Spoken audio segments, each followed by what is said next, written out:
Please can you remind me, if you'll be so kind, staring out into space, asking God to hear my case, trying to think of all things past. How long will my memory last? For purple angel, purple angel, purple angel, you're next to me.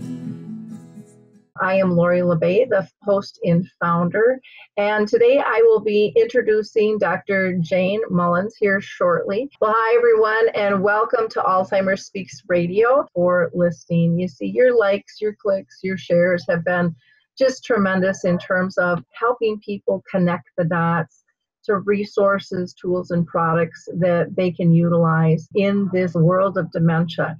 And so I just want to thank each and every one of you for that, and also invite you to maybe be a guest on our show, because we talk with everybody, those diagnosed, those caring for them, professionals, researchers, etc.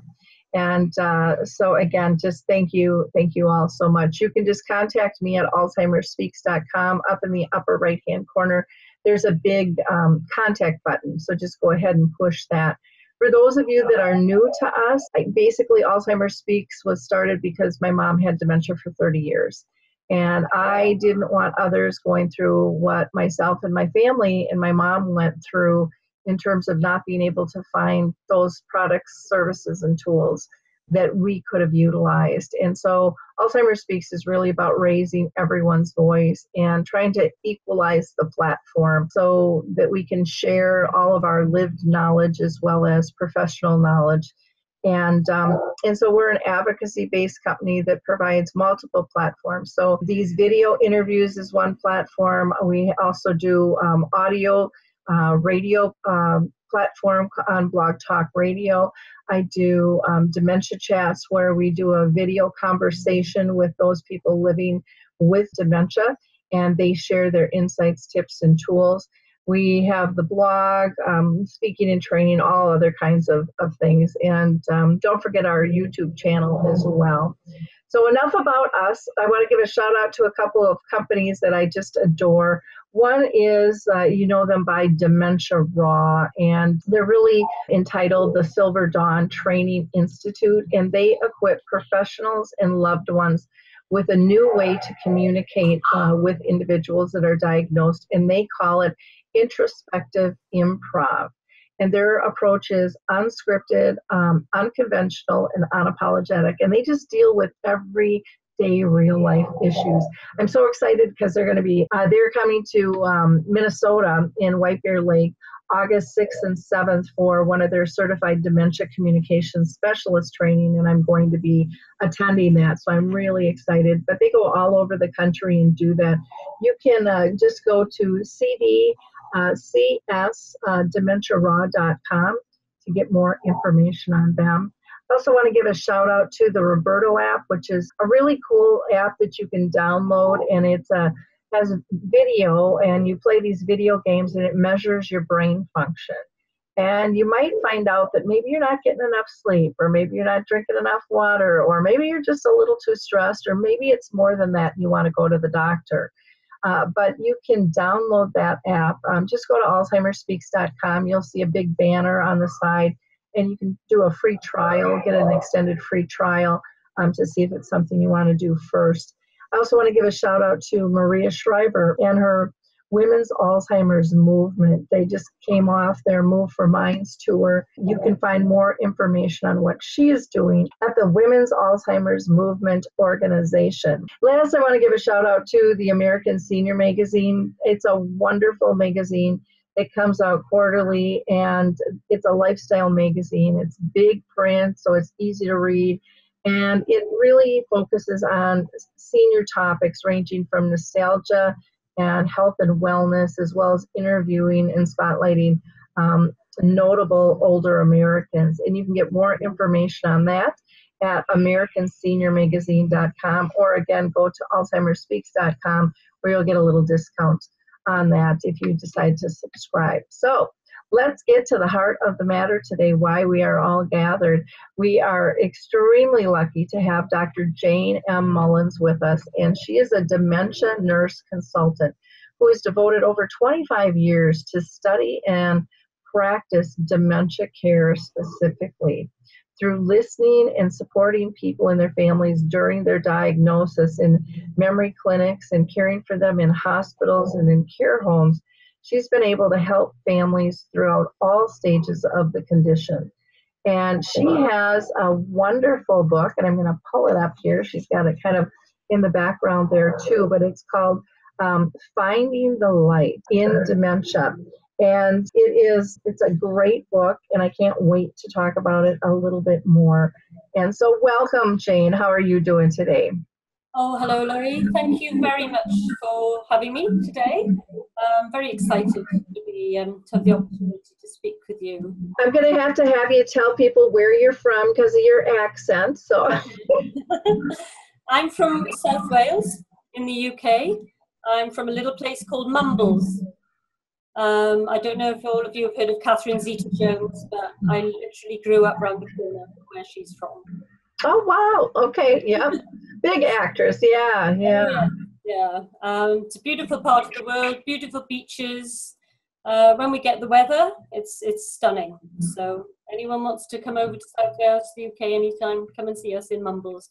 Okay, Mumbles. Okay, wonderful. So, Jane, I always ask everybody who comes on our show if they've been personally touched by dementia, given a family member or a friend. So, if you wouldn't mind answering that and just giving our audience a little background.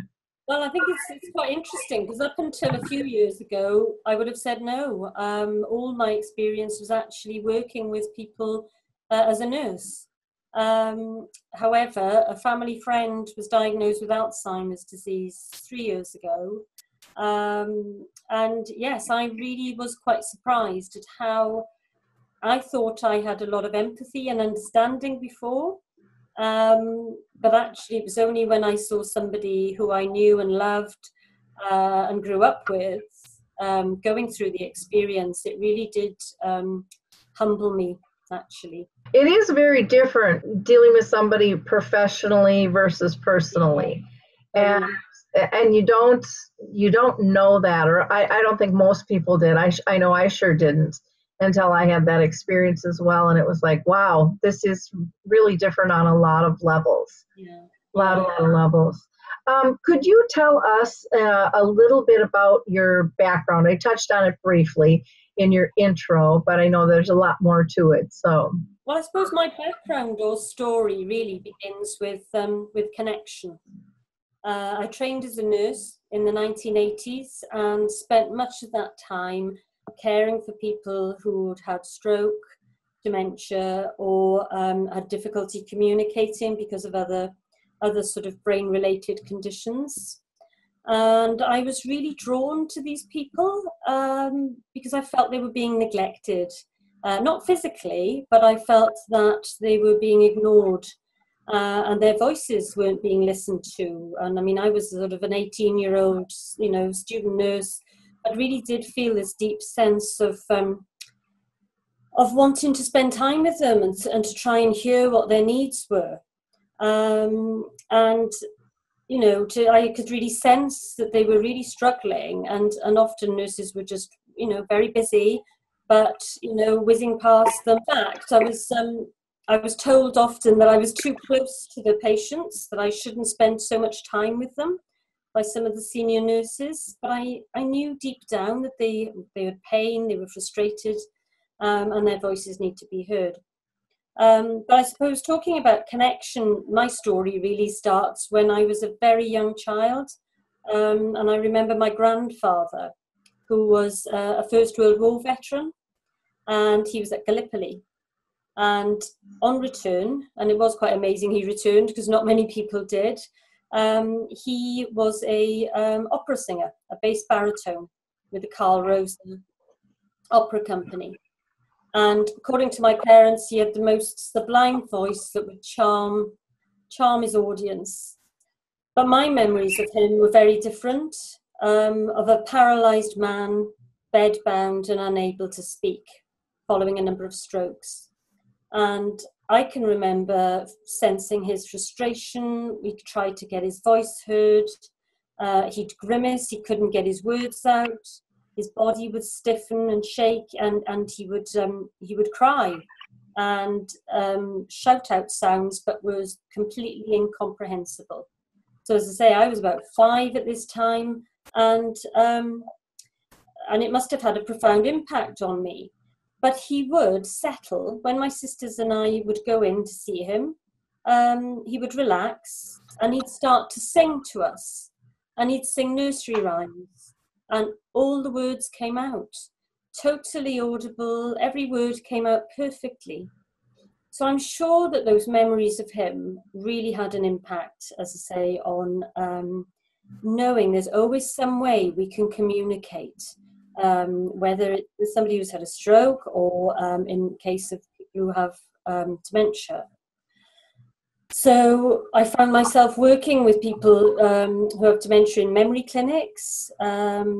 So basically I've worked for about 25 years now with people who have dementia at varying stages. When I'd be supporting people in memory clinics, so help support people in hospital, which is a very frightening place to be when you have dementia, a very unfamiliar place.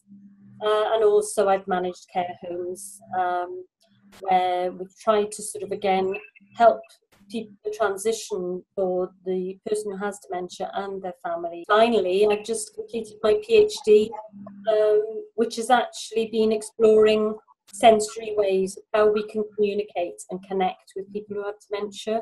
So I think there's been a theme running throughout my life about this importance of actually helping get through and knowing that there is always somebody in there. Interesting. It sounds like the dots have definitely connected. My life was kind of similar. I had an aunt, a great aunt when I was 13, who I'll never forget the day she didn't remember who I was in the nursing home. She remembered my mom and she remembered my brother. My brother really didn't, he really wasn't very involved. And I was so heartbroken. And I remember screaming out, I don't want anyone ever to feel this kind of pain. And, it was like, that was kind of my trigger point to move forward. I was always fascinated with our elders and things and stuff. But yeah, there were just little things kind of like in your life that just kind of kept pushing me forward. And it just feels so natural to do that. And yet sometimes crazy at the same time, because other people are like, can't you let it go? And it's like, no, I really can't. Sometimes it's only looking back. Yeah. Really, like you say, the dots are joined. At the time, you're just in that moment. But yes, it's only in looking back you realize that this sort of path is set out a bit. So what was your motivation to write the book then? I think I was starting to realize that when I was listening, particularly in the memory clinics, to caregivers and to the people that we gave the diagnosis to, that the caregivers had no idea of whether it was their husbands, wives, mothers, fathers, they had no idea really of what their loved ones were experiencing. And then they were expected to care for them and had very little, training or understanding. And often the same issues would arise. So I would be sitting perhaps with a caregiver and similar difficulties would be talked about, such as he doesn't seem to be understanding what I'm saying, or, various things. And I started jotting down a few things and realized there was some key aspects along the whole dementia journey that can be familiar with everybody. Although saying that, everybody's different, as we're all individuals. But I noticed that there was some really, the same things started cropping up. And it made me realize I was seeing the stress that a lot of caregivers were under, and the people who had dementia, and felt that I was actually getting a lot of knowledge myself, a lot of the time from listening to other caregivers. A lot of what Finding the Light is about is stories that I've heard from caregivers about what actually helps. And I realised that, I should be getting this knowledge out there more, because there are people all over the world who are struggling with this, and not everybody has the help and support of a memory clinic or or nurses in the community, or, you know, a lot of people are on their own struggling and really not knowing what's going on. So I started writing a newspaper column with these themes in mind, and it didn't take long to realise I'd written about 12 articles really, that I thought, perhaps I could pop this into a book. It wasn't quite as easy as I thought, let's just pop these articles together. But it did make me realise, yes, this book is very well much needed in terms of perhaps being a self-help book for caregivers. So I think it was more that motivation of knowing that information, there's a lot of information out there now, but sometimes I think having it all in one place and in pocket size and easily accessible could really help people. No, I agree. There is a lot more out there than what there used to be. And then that gets to be a problem too of, you know, which one do you get and who do you believe? And yet so many of them have a similar theme. But I think that that's also reassuring to families and professionals that, oh, this can work. You know, again, it might not work every time and it might not work for everybody, but it's putting those things in your toolkit. Can you share with people some of the chapters and themes that you have in the book? Because I really liked the way that you laid the book out.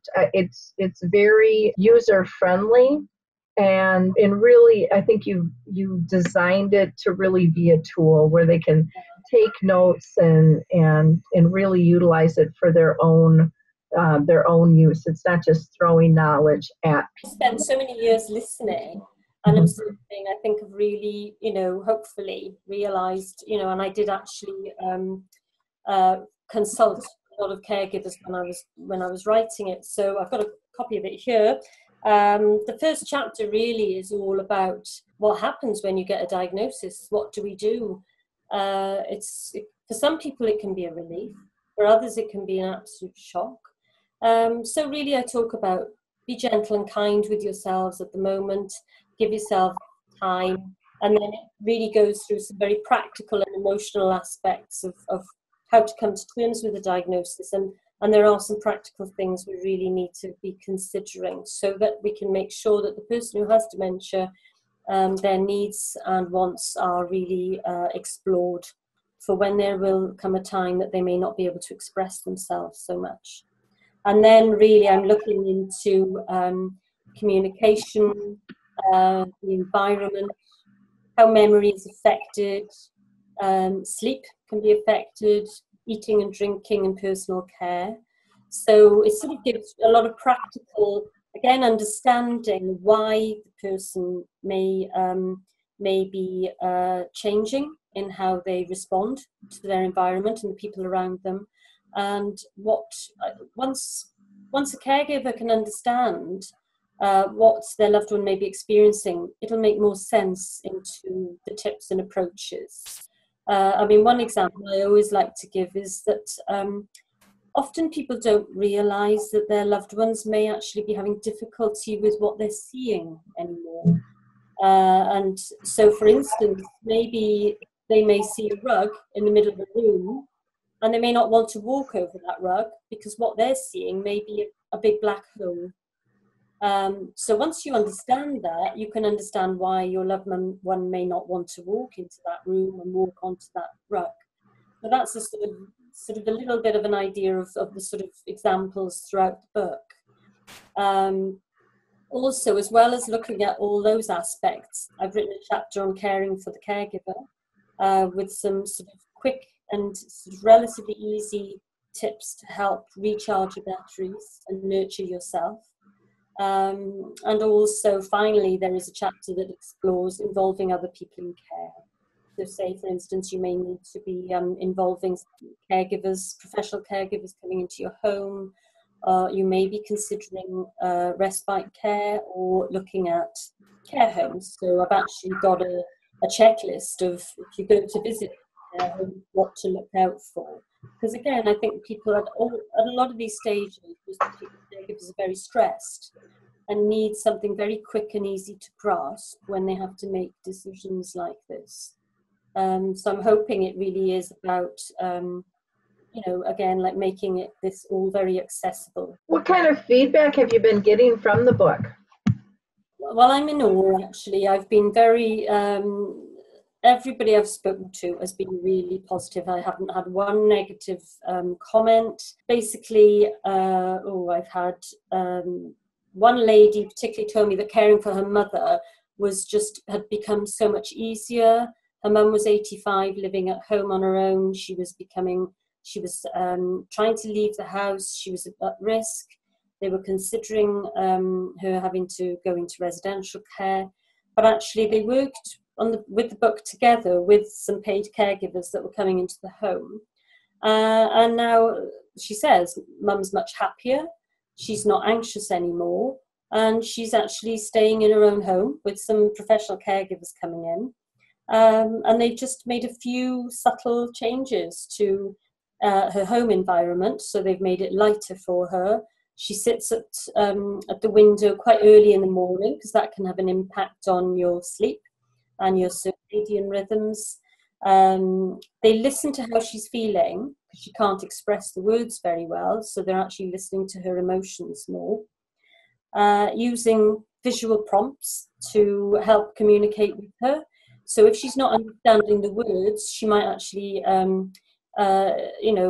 understand a picture or an object that might help. And in actual fact, she started leaving the house because she wanted to go to work. And so one of the little tips I put in the book, and they followed this, was they've actually created a little office space for her. She used to be a typist. So we talked about what her life story was, what she used to do. And actually, she's got a desk in the corner of her lounge now with an old typewriter, an inkwell and papers, and she just goes there now in the morning. So again, it's these tapping into these visual props, the sensory side of it. She's got an inkwell with the smell of ink that takes her back to a time and evokes positive memories. So it's about looking at the positive memories we can draw from. Other caregivers have fed back to me. They love the book because it's really practical. A lot of people have said they've actually seen some big changes in they're not as stressed. Their loved ones aren't as stressed, and they feel they've got more confidence to care because of this little Bible, really, I suppose. And that if they struggle a bit, they know they can pick this up and just quickly refer to. So it gives them more confidence. And if they're more confident, then people who have dementia are very perceptive to emotions and feelings. They're going to sense that there's a positive, more confident feel around them as well. So yes, I have been very lucky. I've had a lot of positive feedback. Well, that's great. And I think that's really important, because when we can ease the care partner's burden of I don't know enough, or I don't know what I'm doing, and you give such nice examples and such simple ways to maybe ease somebody. Like, you've got a section in here about food, about just giving them a piece of chocolate so that they can suck on it and just relax their jaw, and just, that's going to have an aroma, it's going to have a taste, it's touching so many of those multi-sensory things. And when we can get the care partners to really, really be at peace when they're at peace, because a lot of times we're still really busy. We're thinking we got to do something. And then the poor person with dementia never has time to relax because they're mirroring everything back that we're doing. But when care partners can understand that mirroring process and how we really can't hide what's going on in us, because there's too many outlets. We can have a smile on our face and we can pretend, but we're not controlling the rest of our body language, and that people with dementia don't lose that ability to read that and be connected to us through that. In fact, as you know, most of them say that multisensory ability, they say, increases, as they have a loss for words or an inability to communicate.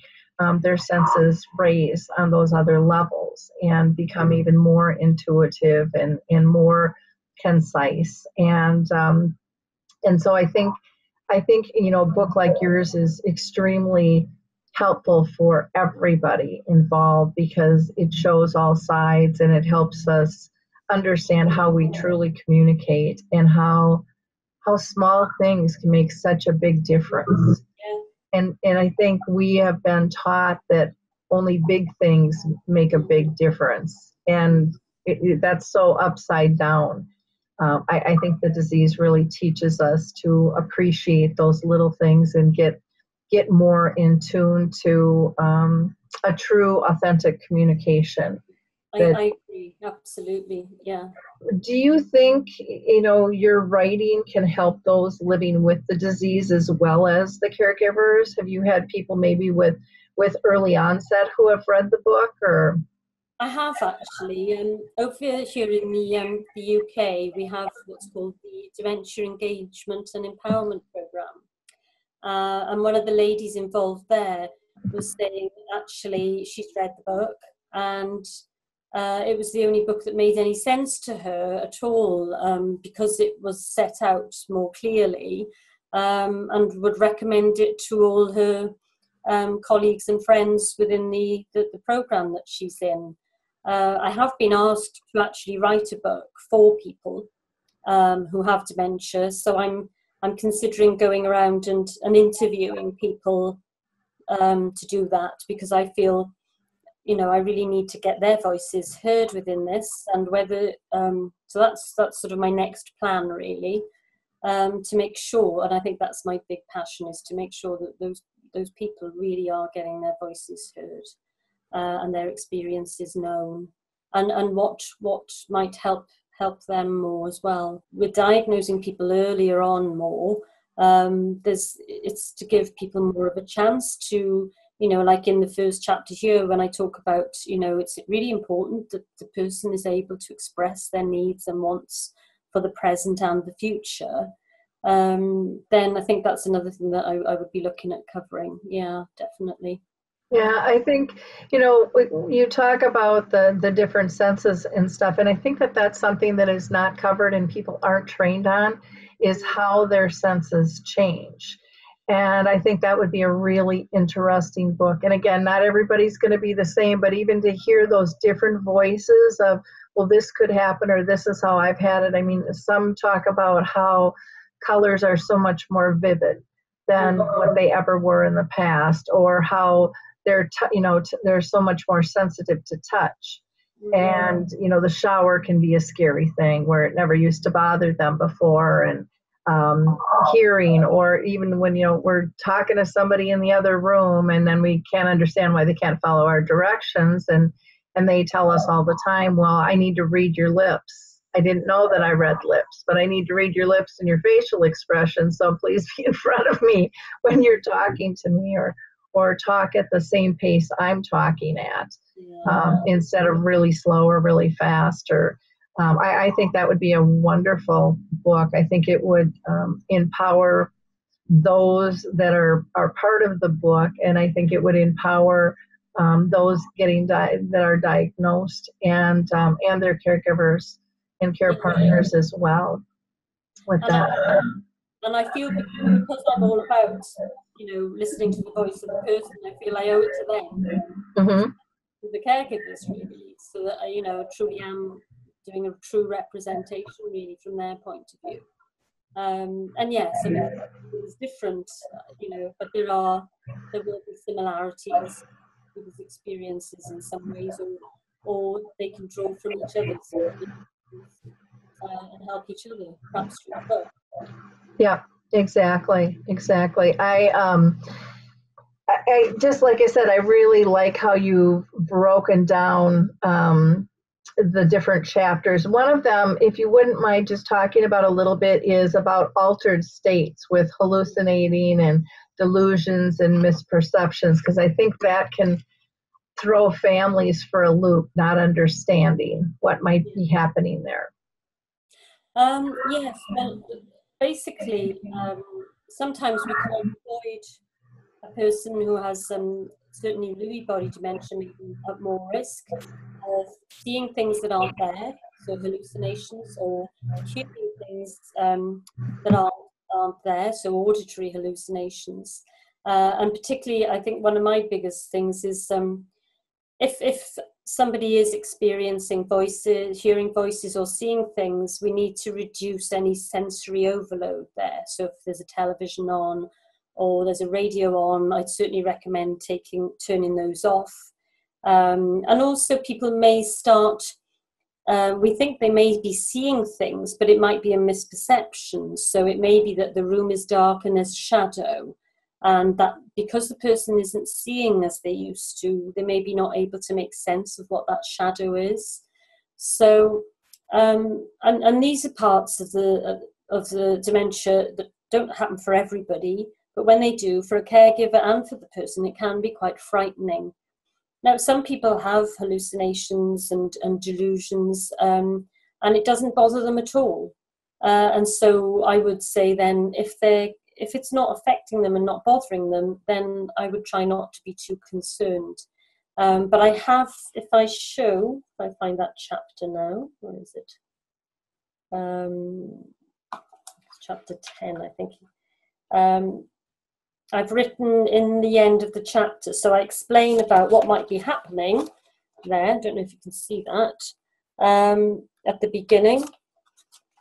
And really, it might be worth thinking about what triggers might be setting off if a person is particularly having these hallucinations. So at the back of the chapter, so you can see the chapter it's all written quite clearly in a large text. It's got a few stories in there from caregivers who've experienced this. Little summary of what you can do or what you need to consider. But also at the back, I've created what we call a journal. So it's basically, how did your partner react? What did they see, hear, or experience? And then the date and the time, because sometimes the time of day may have an impact. Where they were, who was around, because sometimes people can trigger off these things. So again, you're looking for clues. Often as a caregiver, we're having to be detectives. So looking for clues that might actually set off some of these, particularly with hallucinations. And then maybe, how long did it last? And actually what helped it to stop? So instead of just experiencing this thing and feeling a bit out of depth of what to do about it, if you can actually consider these things, you might feel a little bit more in control of how you can help your loved one. And if somebody is experiencing this more and more and getting quite distressed, then I would certainly recommend go to the doctor. But here you take this to the doctor with you, and you've got some real concrete information of what's going on, which when you're stressed and your doctors and they're asking you questions, it's very difficult to try and remember. But if you've got it here as a reference, that'll really help as well. And that's the same throughout all of the book. There are notes pages at the end of each chapter, which might actually, you can date, because we know things change often. But if you can tailor that information from the chapter into your life and what your loved one is experiencing, then it might help you when you're talking to other professionals or other caregivers or anyone.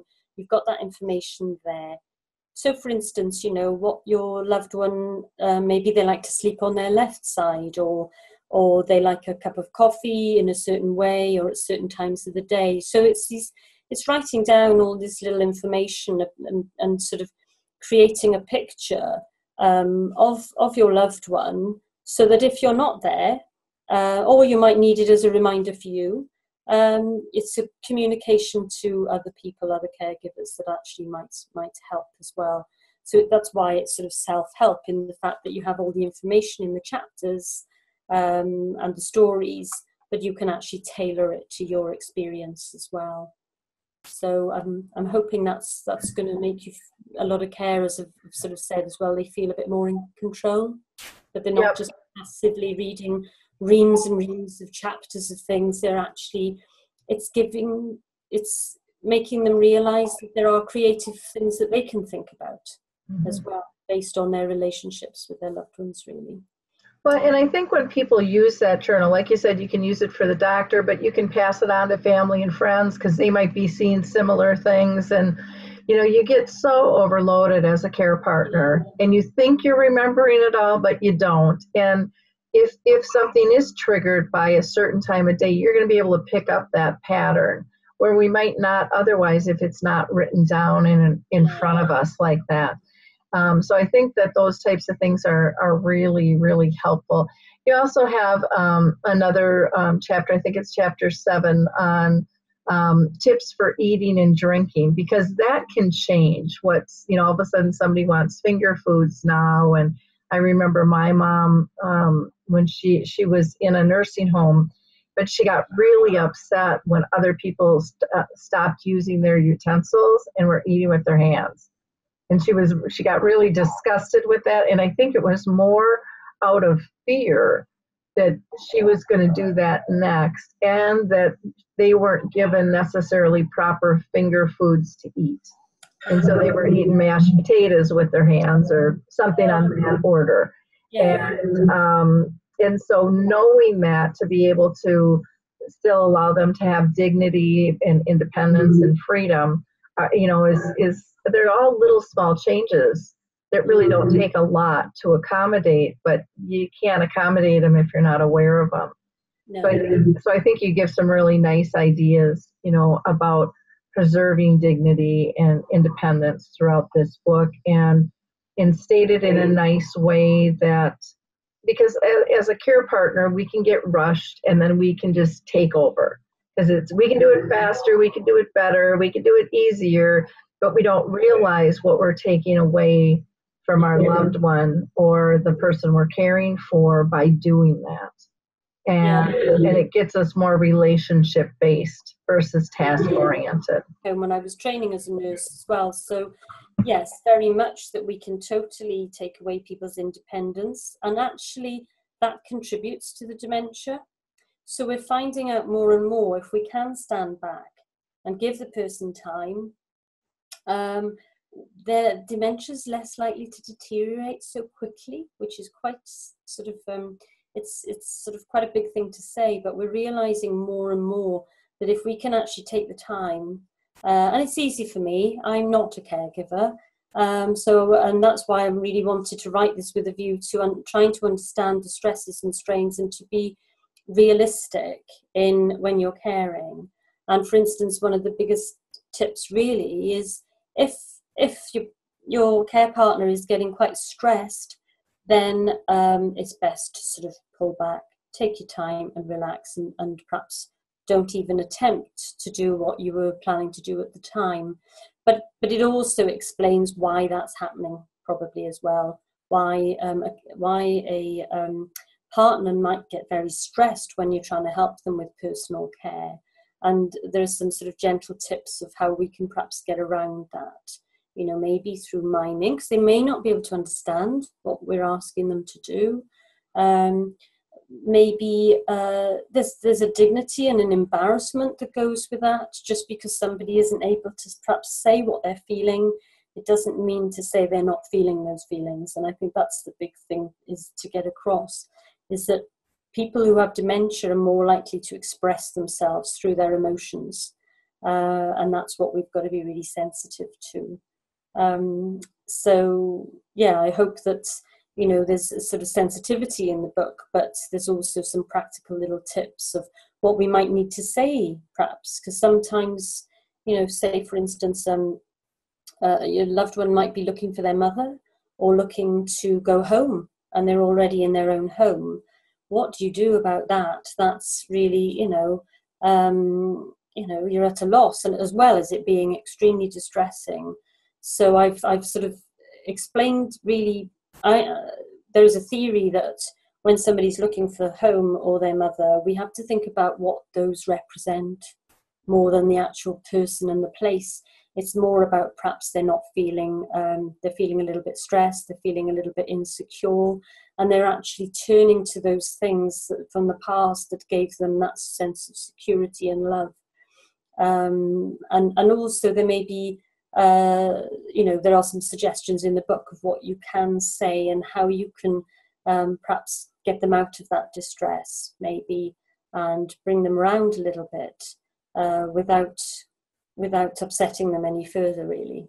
So there's quite a few little tips in there of what, in certain situations, what could I say if you can't remember somebody's name, or can't remember that somebody is your granddaughter, like you mentioned, Laurie, about you being a niece. That was very distressing for you, and actually the person usually knows that you're someone very meaningful to them, but may not understand what the word niece means anymore. So actually the emotion's still there, but the fact has gone of the word, really.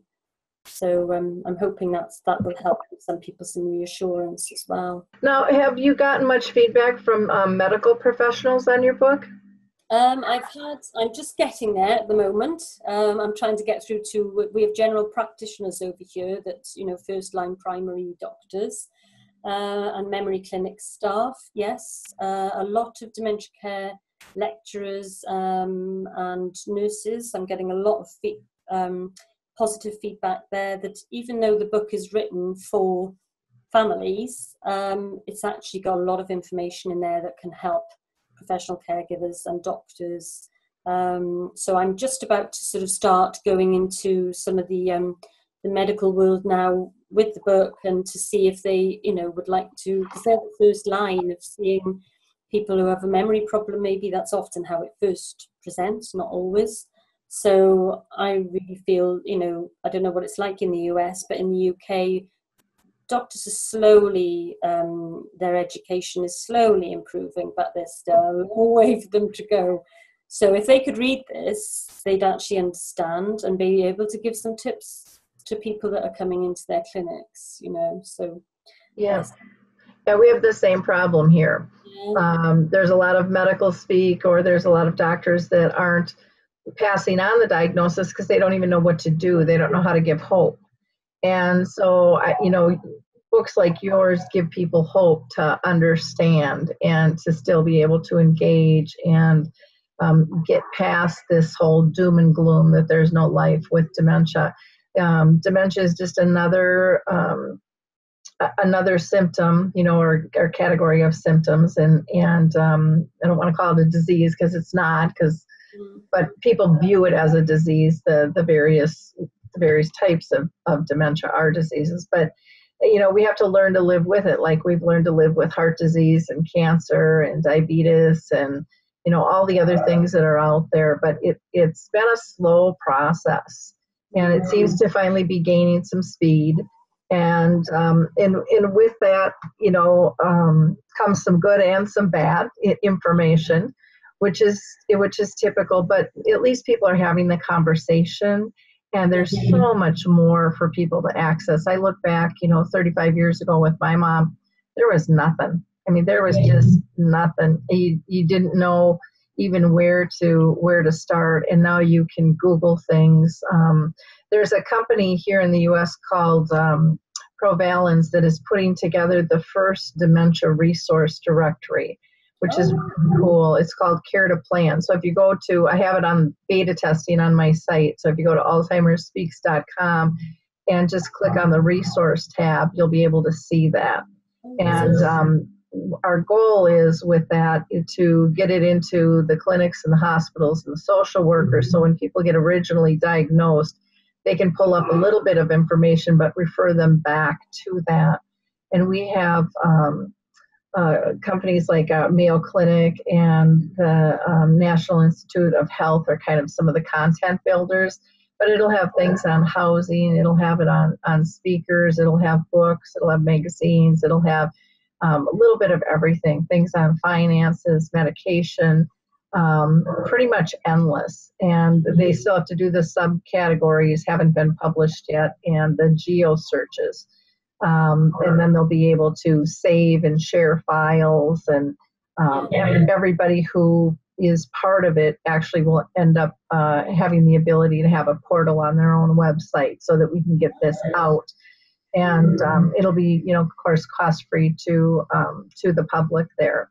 But so I'm really excited because that's something, again, I always wanted to see. And when I heard about these guys, I was just very excited. And you'll be able to save it and re-find it, because I think that's part of the problem. I ran it across it, but if you didn't save the URL, then, you can't find it all the time again.